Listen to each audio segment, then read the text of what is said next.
Tenemos el capítulo 3 de la familia. Estamos hablando de la familia contemporánea por Howard Hendricks. La vida de la familia. La vida de la familia, más que una ciencia, es un arte. Por supuesto, sabemos conocer qué significa esa realidad social que llenamos familia, que llamamos familia. Debemos tener conceptos claros del panel de cada miembro de la familia, pero con todos esos conocimientos no nos garantizan el éxito seguro en cuanto a una vida misma de la familia, porque además del conocimiento que es la ciencia, la vida familiar es un arte que como tal requiere creatividad, amor y libertad. Justamente es este el tema que hoy vamos a comenzar a estudiar. Le sugiero que ore al Señor para que por el intermedio de este estudio pueda captar la realidad que significa vivir en familia. En este estudio comprenderemos como punto número uno que en la familia las responsabilidades determinan las relaciones. Dos, definiremos el verdadero papel del esposo como cabeza del hogar y analizaremos las relaciones entre padres e hijos. Tres, exploraremos las maneras de ayudar a un hijo, ayudar al niño a hacer las cosas cotidianas sin frustraciones. Cuarto, advertiremos los problemas que pueden engendrar la relación con los parientes. Buena parte de las relaciones parece que todos la desean, pero ¿dónde puede uno comprarlas? ¿Qué librería, qué librería evangélica las tiene en existencia? Se requiere un entrenamiento especial para obtenerlas, que debe presentar solicitud para sacar una licencia. ¿Se heredan? Muchos de nosotros sabemos a ciencia cierta que es una buena relación. Un estudio realizado con una revista popular acerca del hogar reveló que el 71% de los que contestaron opinaron que la vida familiar en los Estados Unidos está en peligro. Otro estudio realizado por un psiquiatra cristiano ya halló que el 75% de los casos consideraron que sus matrimonios fracasados y sus hogares infelices. Nuestra hija Ben estaba en una clase de psicología, la escuela estaba a 1000 millas de nuestra casa y ella llevaba ya 2 meses lejos de nosotros. En eso el profesor le decía que era normal que los hijos rechazaran a sus padres. Es más, seguía diciendo la mayoría de ustedes seguramente me diría que aborrecen sus hogares. En cierta forma, ustedes deberían rechazarlo todo. En la primera oportunidad que Beth tuvo que llamarnos por teléfono, nos dijo casi sin aliento, mami, papi, estoy muy bien, me urge decirles que de verdad los amo y no los rechazo. Tal vez ustedes piensen que estoy loca, pero debes decirlo esto. Pero el maestro de psicología ya nos dijo que es normal aborrecer a nuestro hogar, pero yo no lo aborrezco. Tan común ha llegado a ser que padres e hijos se rechacen unos a otros que este profesor consideró como un comportamiento normal.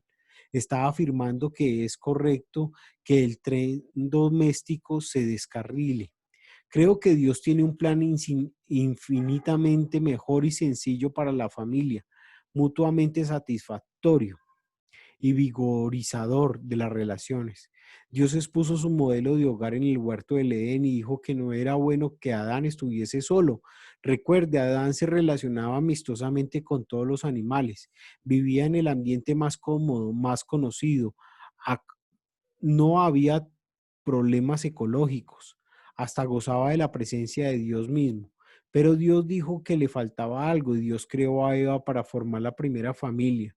Y Dios dijo que esa familia era buena y Dios mandó a Adán y a Eva a tener hijos. Este fue el propósito divino, vivir en familia con los hijos. Solamente la desobediencia a Dios rompió una relación así.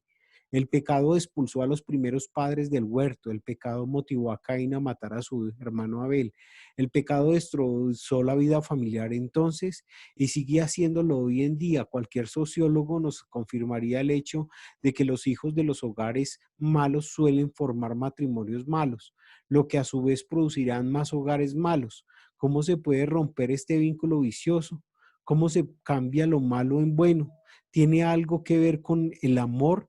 Es lo que la gente siempre contesta. Es un hito consciente que corre a través de las civilizaciones con el poder del amor. La literatura antigua lo señala. En Proverbios dice, el odio despierta rencillas, pero el amor cubrirá todas las faltas. Capítulo 10, versículo 12. Cantar de los cantares proclama, su bandera sobre mí fue el amor. Capítulo 2, versículo 4.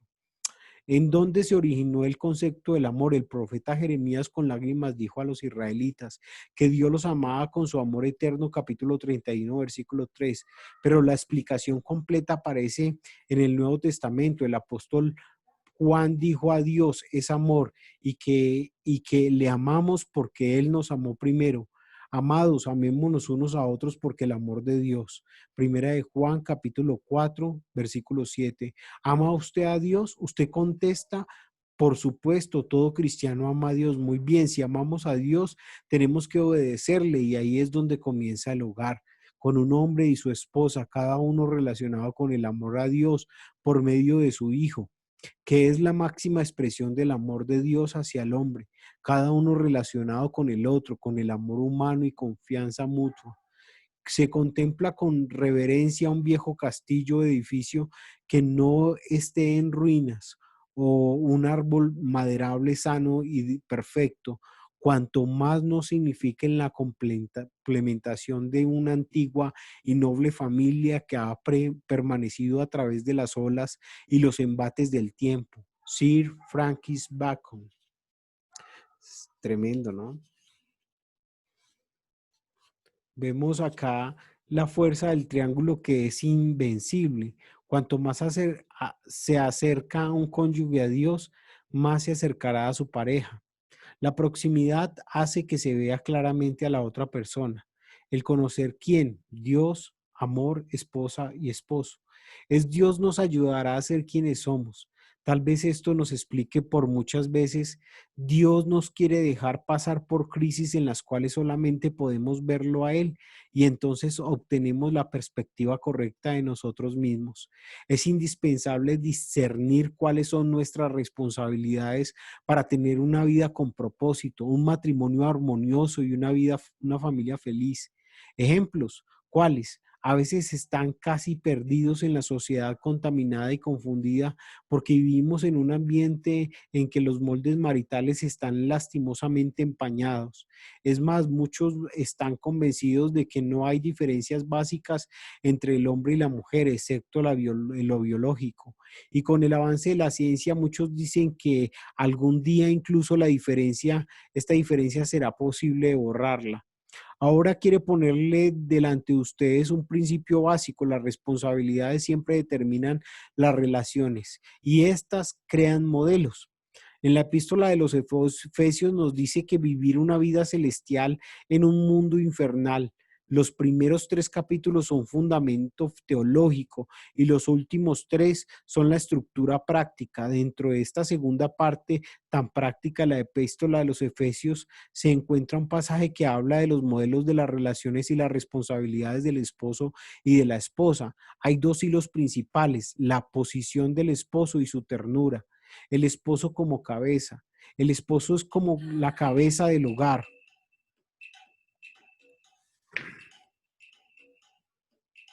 Entonces estábamos hablando como el esposo como cabeza. El esposo se describe como la cabeza del hogar. Esto da autoridad a la relación. El contexto es importantísimo. En el versículo 18 de Efesios, como lo dijimos en el capítulo 5, dice: no os embriaguéis con vino en lo cual hay disolución, antes sed llenos del Espíritu Santo. ¿Qué produce la llenura del Espíritu Santo?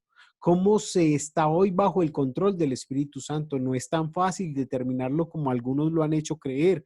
Hay señales claras y bien notables, y la primera prueba que el Espíritu nos da, nos está controlando, se ve cuando desempeñamos bien el papel dentro de la familia que debidamente nos ha sido asignado. El versículo 21 tiene la admonición clave: someteos unos a otros en el temor del Señor. La sumisión no es responsabilidad exclusiva de la mujer, la sumisión es la manera de vivir del creyente, y la pregunta para la mujer es: ¿está dispuesta a someterse primeramente no a su marido, sino al plan del Señor que tiene para ella en la relación conyugal?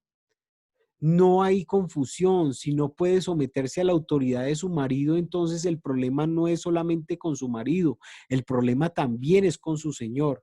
No se ha enfrentado al concepto básico de señorío de Cristo. Nuestra primera tarea es limpiar el sitio antes de edificar. Quitemos de nuestras mentes las ideas apolilladas acerca de la jerarquía. Uno, el esposo no es un dictador. Muchos sargentos acomplejados andan con un garrote bíblico en la mano gritando, yo soy el jefe de mi casa, y nosotros sabemos que no lo son, porque si lo fueran no tendrían que pregonarlo. Muchas veces, cuando hablo de este tema, siento que alguna mujer está sentada entre los creyentes diciendo, es verdad, mi esposo es la cabeza, pero yo soy la nuca que la mueve. El punto en discusión no es quién manda en el gallinero, sino quién manda al gallo. Porque el marido es la cabeza de la mujer, así como Cristo es la cabeza de la iglesia. Lo dice en Efesios 5:23. Cristo no está apretando la garganta de su esposa a la iglesia y tampoco lo hace el marido que ha sido instruido en la Biblia. Y si lo está haciendo es porque no entiende bien la palabra de Dios y porque no tiene también muchos problemas emocionales y usa su supuesto liderazgo como una máscara. Dos, el esposo no es un ser superior. La palabra de Dios enseña que en Cristo no hay varón ni hembra. En Gálatas 3:28 dice que no hay esclavo ni libre, no hay varón ni hembra, todos son uno, pero pero la igualdad espiritual no significa igualdad de funciones. Somos iguales espiritualmente, pero diferentes funcionalmente. Y esta la diferencia fue determinada por Dios, que instituyó el matrimonio y señaló nuestras relaciones desnaturalizadas, y estas relaciones es crear confusión. Esta enseñanza aparece de veras en la vida de Abraham y Sara. Espiritualmente eran iguales. La historia de los Hebreos 11:11 nos enseña claramente que Sara mismo recibió fortaleza porque creyó que era fiel quien lo había prometido. Y aún la incrédula Sara llegó a creer, y Dios igualó a su fe a Abraham. En cuanto a su función, Abraham era el que llevaba la carga de la familia. Dios entrevistó a Abraham, no a Sara, para informarle del itinerario divino para la vida de ambos. Abraham funcionó como la cabeza del hogar, pero quiero que sepáis que Cristo es la cabeza de todo varón, y el varón es la cabeza de la mujer, y Dios es la cabeza de Cristo. Primera de Corintios 11:3. Jesucristo tuvo una función aquí en la tierra dada por Dios y concebida en el consejo eterno. Él nacería de una mujer, viviría, sufriría, moriría la ignominiosa muerte en la cruz, con una obediencia total, amorosa a la voluntad del Padre. Jesucristo se sometió a aquel plan. ¿Quiere esto decir que Jesucristo es inferior al Dios, el Padre? Amigo mío, eso sería una blasfemia, una herejía. Como también es una herejía de decir que al someterse a la mujer a su marido la convierte en un ser inferior. Piénselo bien, esposas. Su vida entera depende de esto. Si acaso quieren la bendición de Dios en su hogar, no hay alternativa. Usted funcionará según su dueño. Yo no inventé, Pablo no lo inventó. Y no lo inventó, y no lo culpe de tener un prejuicio afín, antifemenino. Este es el plan de Dios, y si usted quiere la bendición de Dios tendrá que conducirse de acuerdo con las especificaciones de Él. Usted nunca llegará a realizarse fuera de su plan. Y es muy cierto que los matrimonios se hacen en el cielo y se ponen en práctica en la tierra, lo dice William Painter. Tres, el esposo toma las decisiones, no toma las decisiones por sí solo. En las sesiones de preguntas y respuestas surge siempre la siguiente pregunta. ¿Quiere usted decir que si el esposo es la cabeza de la familia, él va a tomar las decisiones? No, ningún marido estando en su sano juicio va a tratar de tomar todas las decisiones sin delegar, permitiéndole recordarle que piénselo bien. Jesucristo mismo ha delegado a la iglesia realizar la gran comisión en la tierra. Vea la confianza que el Salvador nos tiene, de la misma manera que el esposo debe confiar en su esposa. Considero eso una tontería, que yo tome decisiones en las áreas que yo soy totalmente inexperto y en las cuales mi esposa es muy capaz. De buena gana la animo a tomar decisiones en las áreas en donde no estoy capacitado. Sin embargo, soy responsable ante Dios por las decisiones bien hechas, ya sea que las tome yo o mi esposa. Cuarto, el esposo no siempre está en lo cierto. Ya sea que el esposo esté o no en lo cierto, siempre es responsable. Él, él marca el paso, toma la decisión en la iniciativa, no condesciende pasivamente, sino que participa activamente dirigiendo el rumbo y asumiendo las consecuencias. Dios nunca podrá ser la esposa la responsabilidad de una mala decisión que el esposo tome, pero sí será responsable de someterse al esposo o de no hacerlo. No estamos hablando de una relación perfecta, estamos hablando de dos personas y donde quiera que haya seres humanos habrá problemas. Los hombres no son omniscientes, tampoco lo son sus esposas. Los que debemos hacer es edificar el matrimonio sobre la base de las fortalezas y no de las debilidades. Todos nos equivocamos, esto nos hace ver que somos seres humanos, pero cada vez que la esposa contempla a su esposo debe sentir respeto. Él es el que tiene que rendir cuentas a Dios de su liderazgo en el hogar. Cuando su esposa llegue al cielo, el Señor no le dirá: realmente hiciste un pésimo trabajo guiando a tu familia. Lo único que Él le preguntará es si funcionó de acuerdo con el papel que le asignó a ella. Muchos hombres son prominentes líderes en los círculos sociales, pero un fracaso en sus hogares. Un día una joven esposa me dijo: mi padre era un líder en todas partes, excepto en la familia. Esposas, permítanme hacerles unas preguntas. ¿Están ustedes facilitando o dificultando la tarea del esposo? Con frecuencia las mujeres dicen: mi esposo no funciona como líder. ¿De veras? ¿Es él el que no quiere tomar el liderazgo o usted la que no lo deja tomarlo? Punto siguiente, el esposo líder y amante. En Efesios capítulo 5, versículo 25 al 29, la siguiente frase aparece dos veces: maridos, amad a vuestras mujeres, así como Cristo amó a la iglesia. El esposo debe ser la cabeza del hogar y también el corazón del hogar. Al ser la cabeza provee la autoridad al corazón, provee el amor. Lo uno sin lo otro acarrea desequilibrio. Él tiene que ser el líder y amante. Si esposo es líder sin ser amante, será un sujeto autocrático. Y si es amante sin ser líder, un sentimental. Si ejerce liderazgo con amor, ninguna mujer en su sano juicio se negará a ponerse bajo la autoridad de un hombre que ama como Cristo ama a la iglesia. Lo hará con gusto y voluntariamente. En una ocasión un estudiante se me acercó y me dijo: tengo un problema, amo demasiado a mi esposa. Me sorprendió y le dije: repítalo de nuevo, raras veces oigo esto. Lo llevé al pasaje de los Efesios y dijo: amad a vuestras mujeres, así como Cristo amó a la iglesia. ¿La ama así?, le pregunté. Oh, no, por supuesto que no, respondió. Ya ve, amarle a la esposa es un asunto de tiempo completo. Requiere de toda creatividad posible para entregarse a esa mujer que Dios le ha traído a su vida.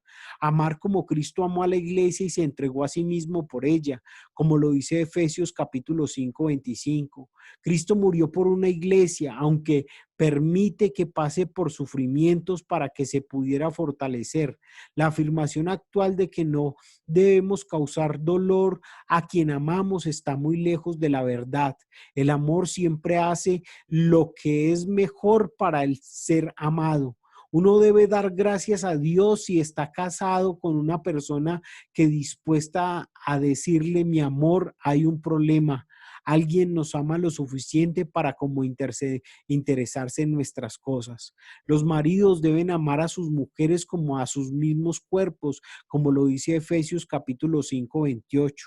Eso es el cónyuge, una extensión del ser amado. ¿Qué tarea? Esposas, ¿les parece difícil la sumisión?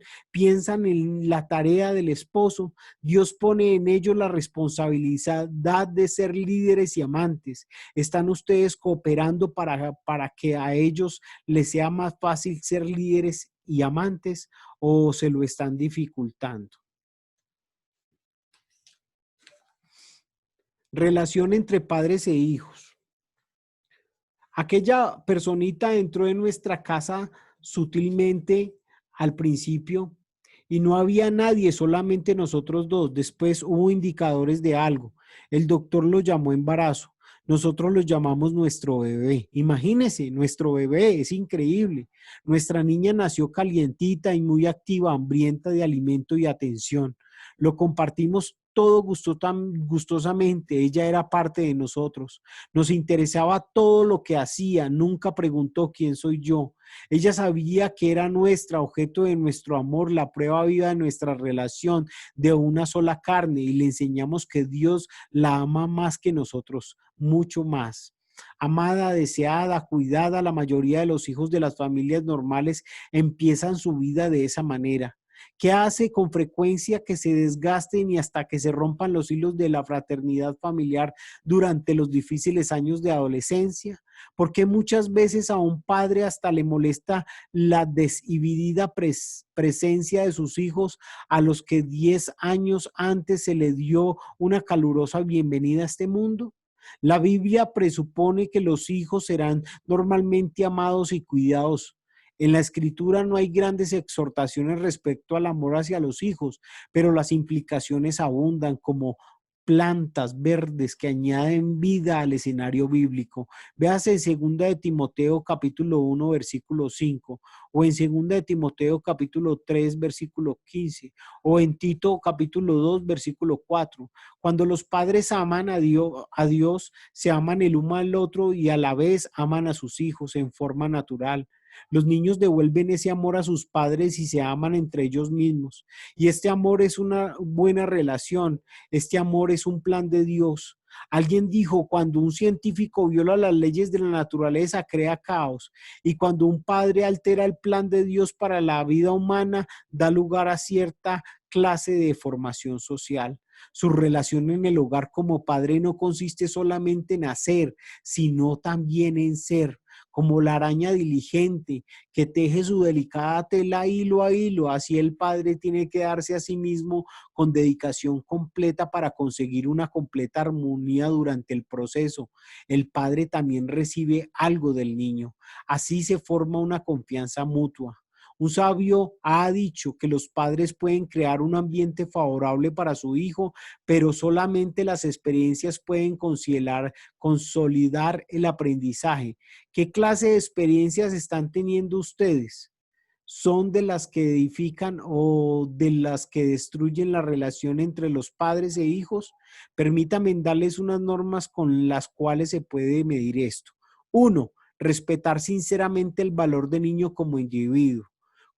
Conversa él, conversa él con usted. Él hablaría si usted sabe escucharle en la instrucción. El escuchar es un método mucho mejor que el de sermonear a los hijos. Si su hijo no habla con usted, alguien previamente rompió la conexión. Seguramente usted ha leído acerca de los niños autistas. Son niños que han decidido romper toda comunicación con el mundo que les rodea. Se niegan a hablar o relacionar de cualquier manera. Su caso es terno, pero muchos niños van en esa dirección, aún en el menor grado, cerrando las puertas y ventanas de la comunicación. Puede que muchas veces se les haya dicho, quédate quieto, cállate, vete. 2. Suplir las necesidades del niño.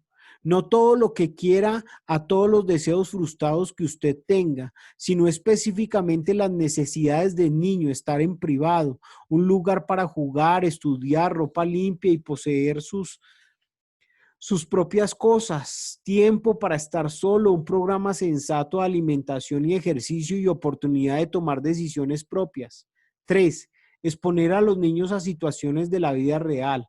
Aproveche las ocasiones específicas como nacimientos, casamientos, fallecimientos, desastres, etcétera, para darles una enseñanza. Esto les ayudará tanto a satisfacer su curiosidad como para evitar temores irracionales. Cuando mi esposa era una niña, visitó el lugar donde cayó un avión. Tenía muchas preguntas y su imaginación infantil voló velozmente mientras veía los pedazos de regados sobre la tierra. Un tío le explicó en términos sencillos algunas razones por las que tales tragedias ocurren. Le explicó la importancia de un entrenamiento especial y de obedecer las leyes de la naturaleza y las reglas de aviación. Una conversación sencilla fue de gran ayuda para que una niña que de otro modo hubiera sufrido un trauma a causa de la sangrienta escena que contempló, haga que el niño tenga una conciencia de la realidad, de los peligros, ofrezca recurso al niño usando la oración, los conocimientos bíblicos, la confianza en la Biblia como una norma y la relación con los adultos de confianza. El hogar cristiano es el taller del maestro en que se lleva a cabo silenciosamente y con fe y amor la operación de moldear el carácter. Richard Moncton Milnes. Cuarto, ayudar al niño a establecer metas hablándole de algunos objetivos. Por ejemplo, muchos hijos de hogares cristianos entran su vida a Jesucristo. Los padres frecuentemente hablan de ello con satisfacción, pero no lo hacen nada para afianzar la decisión del niño. El niño necesita que se le explique lo que implica su decisión. Debe poder observar a los que han tomado una decisión similar. Necesita descubrir cuáles son los pasos intermedios que se dan para alcanzar la meta. Para ello, deberá comprender que habrá fracasos, pero anímelo siempre, anímelo. Enseñar al niño cómo hacer las cosas cotidianas para que pueda actuar sin frustraciones. La confianza en sí mismo crece sobre la base de hágalo usted mismo. Nos reímos de la señorita que no puede manejar bien su auto, del joven que no puede preparar su propio desayuno, del hombre que no puede combinar sus calcetines con sus corbatas sin la ayuda de su esposa, pero pocas veces nos ponemos a pensar en la frustración que sufren estas personas. Nunca nadie invirtió tiempo para enseñarles. El niño debe ser enseñado para hacer por sí mismo el mayor número de cosas posibles. Esto desarrolla su confianza y contribuye a su seguridad. El pequeño a quien se le ha enseñado a usar correctamente el teléfono, no como un juguete, ha decidido un adiestramiento que le servirá para toda su vida, pero la ejecución debe estar a nivel apropiado. No espere de él más de lo que le es posible producir. ¿Es usted un padre que impacienta porque su hijo no mete un gol? ¿Es una madre que deja de hablarle a su hija porque no se peinó como usted quería? Este tipo de padres producen tales frustraciones que indican a sus hijos a darse por vencidos. Sexto, los límites dan seguridad al desarrollo emocional. Ponga límites razonables a la conducta de su hijo, así como la baranda, el patio, protege el aspecto material. Los límites en la conducta defienden al joven del temor a no saber cuánto detenerse. Junto a estos límites debemos advertirles de ciertos peligros como el tráfico, el fuego, las drogas, las medicinas, las bolsas plásticas, es decir, todos los riesgos que rodean a los niños están, esta preocupación les hace sentir al niño que sus padres están profundamente interesados en su bienestar. Cosas que nunca, bueno, casi nunca debemos hacer. No amenace. Ello disminuirá su autoridad. No soborne. Al hacer tratos usted siempre saldrá perdiendo. No se enoje. Demostrará su falta de control. No rehúse a dar explicaciones de cualquier manera. Ellos irán con otras personas y a usted ya no le tomarán en cuenta. No use el sarcasmo ni avergüence. Es la manera más rápida de destruir su relación con ellos. No desvanezca sus sueños.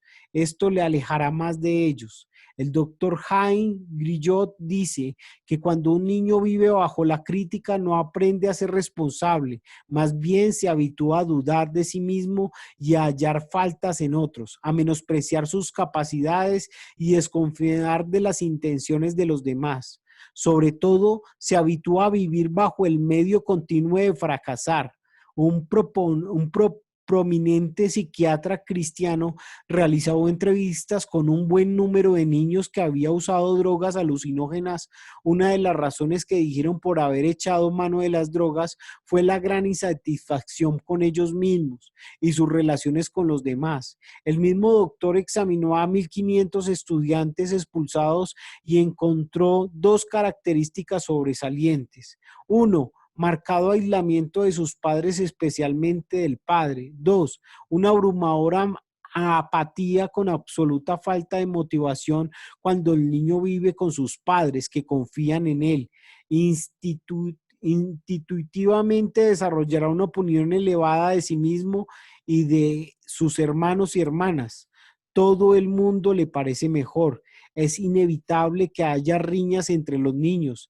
Es natural. Esto es parte del proceso de la preparación para vivir en el mundo adulto que le espera por delante. Los padres deben distinguir entre las tensiones superficiales que normalmente se dan entre personalidades jóvenes y el aborrecimiento profundo que puede destruir las relaciones para toda la vida. Los hermanos y las hermanas se necesitan los unos a los otros, pero cada uno es un individuo con personalidad propia, cosa que debemos reconocer y aceptar. Quite el velo que pueda estar opacando el verdadero panorama de su hogar. En un artículo de Selecciones titulado Hogar Perfecto por la señora Norman Corwin, escribió acerca de los niños diciendo: un niño hace que el hogar sea un curso sobre la educación tanto para el niño como para sus padres. Dos niños hacen que el hogar un colegio privado. Tres o más niños lo convierten en una universidad. Sea como fuere, el hogar es donde se preparan para lanzarse al mundo y a la vez es su fortaleza contra los ataques de este mundo. Parientes políticos.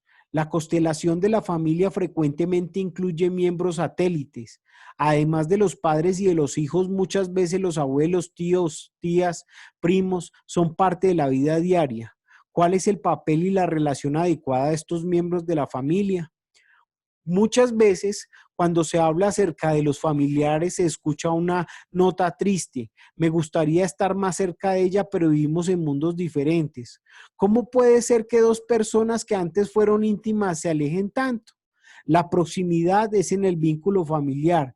Tiene poco que ver con la intimidad entre los familiares. La amistad debe cultivarse y los cristianos más que los demás tienen la responsabilidad de mantener buenas relaciones con los miembros de la familia, con un testimonio del poder de Cristo en la vida diaria.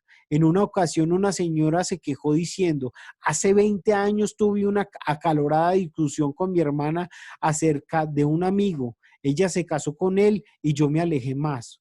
Una relación íntima se rompió y ha quedado rota por años. Más tarde la señora recibió a Cristo como su Salvador y ahora, ¿cómo puede ella arreglar el distanciamiento entre el abismo entre ambas?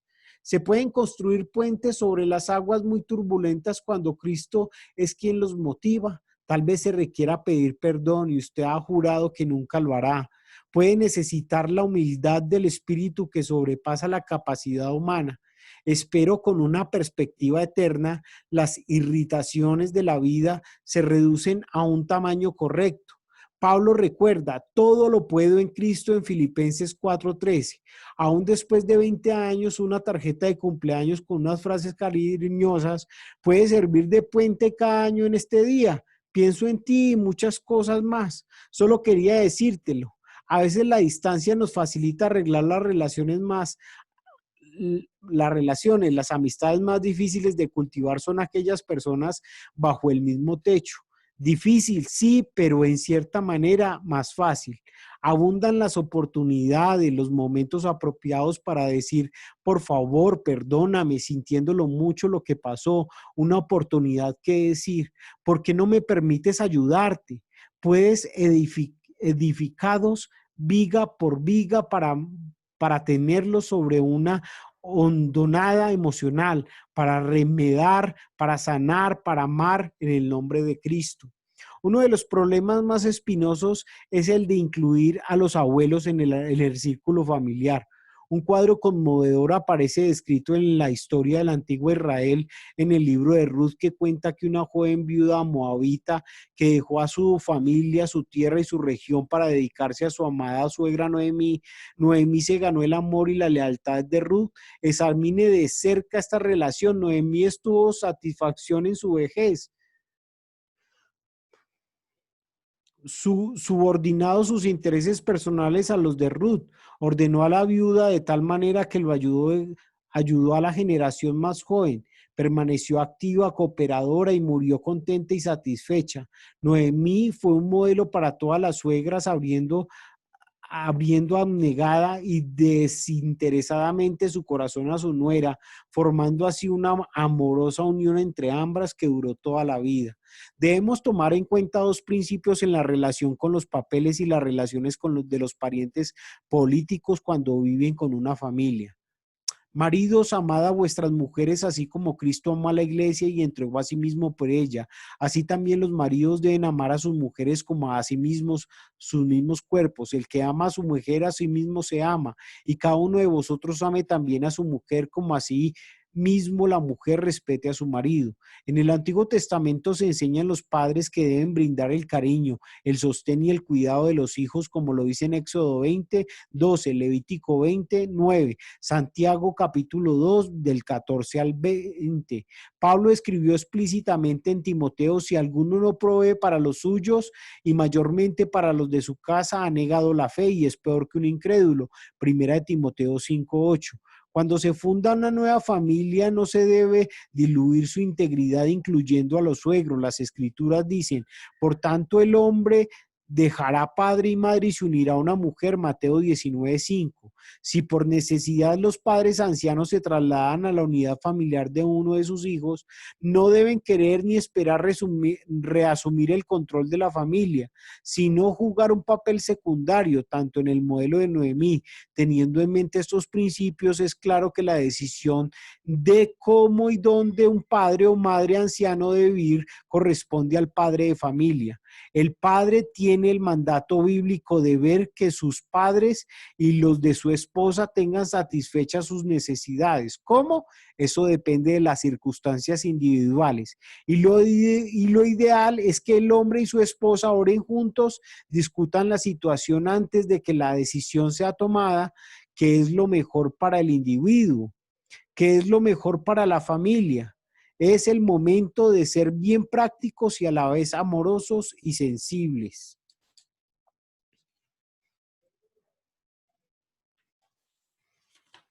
Tremendo. Esto está muy, muy sustancioso y me gustaría que termináramos en la parte, ya vamos a llegar a nuestra finalización de este capítulo 3 y le invito a que sigamos hablando de la misión evangelizadora, ¿sí? Con relación a lo que dice misión evangelizadora de la familia. En momentos en que muchas familias están en crisis o se ven amenazadas en su desintegración, los cristianos debemos recubrir la responsabilidad de Dios que Dios asignó a este grupo humano para un feliz funcionamiento en la responsabilidad que consiente en formar a cada integrante de la familia un cristiano genuino. No es otra cosa que la misión evangelizadora de la familia. El propósito de esta nota es precisamente reflexionar sobre el significado y las implicaciones de ese ministerio familiar. Vemos ya desde el Antiguo Testamento que el propósito de Dios era que la familia fuera la principal foco evangelizador para sus integrantes. El mandamiento expresado en Deuteronomio capítulo 6, 6 y 7, las palabras que yo te mando hoy estarán sobre tu corazón y las repetirás a tus hijos, no solo es un mandato de enseñar una serie de reglas a nuestros hijos, es eso también mucho más. Si la ley de Dios estuviera en el corazón de los padres, como lo señala el versículo 6, entonces la transición será de corazón a corazón.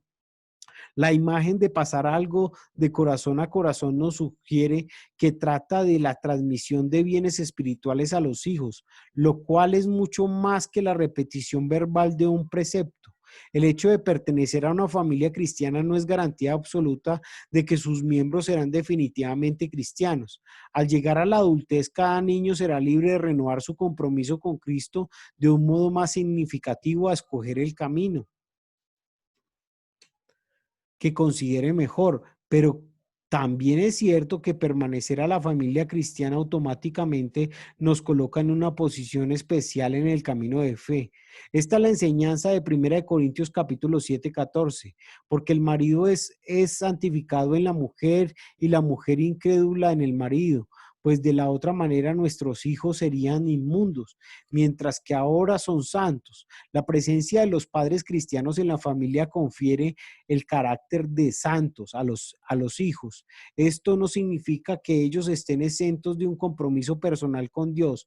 Lo que aquí se enfatiza es que un hogar cristiano cumple un ministerio impactante sobre sus hijos. Al respecto que se ha dicho en el Congreso Mundial de la Evangelización, hay una gran diferencia entre un hogar cristiano y uno que no lo es, entre los hijos de los creyentes y los hijos de los incrédulos. Es innegable que los hijos de los hogares cristianos ya están en cierta manera iniciados en el camino de Jesucristo. Sus decisiones posteriores los reafirmarán o los alejarán. Frente a la fuerte énfasis que se ha puesto en una evangelización individualista, es necesario reforzar el concepto de evangelización en la familia. Esto no significa despersonalizar el encuentro con Cristo. Por el contrario, reconocemos que el compromiso personal con Dios es esencial para cada cristiano. Sin embargo, también reconocemos que si Dios nos creó y nos colocó en un contexto familiar para vivir, también quiere redimirnos juntamente con toda nuestra familia, como lo afirma en Hechos de los Apóstoles capítulo 16, 31, y corrobora el énfasis similar de la evangelización. Es al decir, cree en el Señor Jesucristo y serás salvo tú y tu casa. Tremendo, ¿no? Creemos en el terreno más propicio para fomentar el compromiso personal y es precisamente la evangelización de la familia en su plenitud.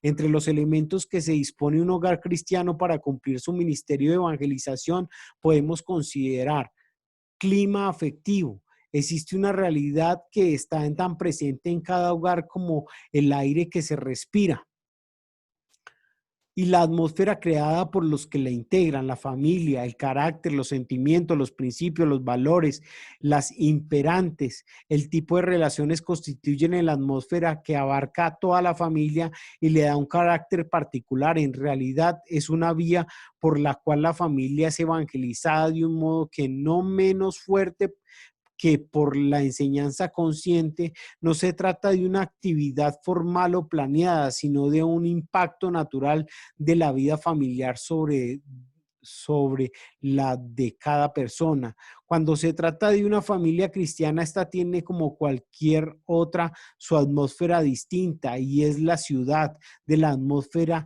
la que va a fluir positiva o negativamente en su misión evangelizadora. La familia es más sagrada que el Estado y los hombres fueron creados no para la tierra y el tiempo, sino para el cielo y la eternidad. Es cierto que el clima más efectivo es creado por todos los integrantes del grupo familiar, pero la primera responsabilidad de imprimirle un carácter favorable para el desarrollo cristiano de los niños recae generalmente sobre los padres. El evangelio en la vida familiar se manifiesta básicamente en las relaciones interpersonales. Cuando estas relaciones están en crisis por egoísmos, malentendidos, presiones externas u otros factores, el poder de Cristo, el que interviene reconciliando y restaurando esas relaciones. La familia necesita un tiempo devocional para leer la palabra y orar juntos, pero más que estas actividades, lo que impacta en la vida cristiana en la familia es el tipo de actitudes con que se relacionan diariamente sus miembros, o sea, el clima que se vive continuamente. Si las actitudes por lo general son tensas y no se produce la reconciliación al momento, la reconciliación, el momento devocional puede ser una experiencia frustrante y aún contraproducente. Todas las situaciones del hogar enseñan que el evangelio de un modo más contundente que cualquier tratado o curso sobre la vida cristiana, es en la vida familiar donde el niño descubre las respuestas a sus preguntas religiosas. Es en el modo en que él es tratado por sus padres que percibe el amor de Dios hacia él, la manera en que los padres afrontan y resuelven los conflictos de pareja, las actitudes frente a las crisis económicas o ofensivas, la valoración de las personas y de las cosas, la actitud positiva o negativa frente a la vida. Son vivencias que se fijarán en cada hijo de un modo espontáneo pero definitivo. Dos, la enseñanza. La familia es la principal responsable por la educación cristiana de los niños, y esta educación de incluir todas las verdades bíblicas como la de Dios en su Hijo Jesús, como mostró su gran amor por amor al ser humano, que él espera la respuesta del hombre y que la persona que vive sin Dios necesita ser convertida por el poder del Espíritu Santo. Cualquier verdad bíblica puede y debe ser enseñada a personas de todas las edades. El problema aparece cuando se practica la enseñanza con torpeza por desconocer principios bíblicos como la evolución mental y afectiva de las personas que atraviesan por diferentes edades. Una teología mal entendida consideraría a los niños como adultos en miniatura, esperando de su conducta una perfección que al mismo adulto le es imposible alcanzar. Esta insensibilidad lleva a conocer la conducta al niño que miente aun cuando esté en la etapa de la realidad, y la imaginación se superpone.